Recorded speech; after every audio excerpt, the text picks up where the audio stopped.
Mesdames et messieurs, vous le savez, avec Philippe Bollot, nous venons de lancer une mission d'information sur les prix de l'électricité. L'accord négocié en novembre 2023 entre l'État et EDF comporte un mécanisme qui combine, en théorie, des seuils de taxation des revenus d'EDF et une redistribution pour l'ensemble des consommateurs, y compris pour les entreprises qui ne pourront pas couvrir l'ensemble de leurs fournitures avec des contrats sur mesure.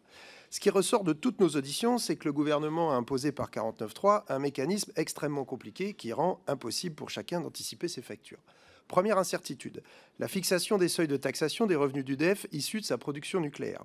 Pour le premier seuil de taxation, la loi prévoit que la CRE calcule le coût de production du nucléaire existant, puis que le gouvernement fixe le seuil dans une fourchette comprise entre 5 et 25 euros au-dessus de ce coût de production. D'abord, on voit que cette fourchette est très large. Ensuite, le gouvernement doit prendre en compte trois éléments: l'apurement de la dette d'EDF, l'investissement dans la prolongation des réacteurs existants et l'investissement dans les 6 EPR2 voulus par Emmanuel Macron.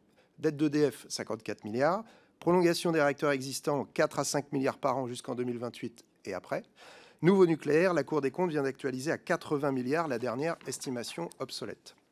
On voit donc mal comment le gouvernement pourrait éviter de choisir le haut de la fourchette, ce qui signifie qu'il n'y aurait aucune taxation d'EDF, donc aucune redistribution aux consommateurs avant 90 euros du mégawattheure possiblement, à comparer aux 42 euros de l'Arenh qui tirait les factures vers le bas. Deuxième incertitude, il semble très difficile d'identifier la part spécifique des surprofits nucléaires d'EDF. On risque donc de faire chou blanc comme pour la contribution sur les rentes inframarginales, qui devait rapporter 12 milliards aux finances publiques et qui s'est dégonflé à 300 millions. Troisième incertitude, personne n'est capable de dire comment sera calculé le fameux versement nucléaire universel, pour peu qu'il y ait quelque chose à redistribuer. Conclusion, aucune visibilité pour les consommateurs presque totalement exposés au marché. C'est pourtant la principale crainte des familles que je rencontre dans ma circonscription, comme des entreprises et des collectivités que nous avons auditionnées. Mais je m'inquiète aussi pour EDF parce que ce mécanisme ne comporte aucun plancher. Et si les marchés devaient chuter durablement, c'est EDF qui pourrait se retrouver en difficulté.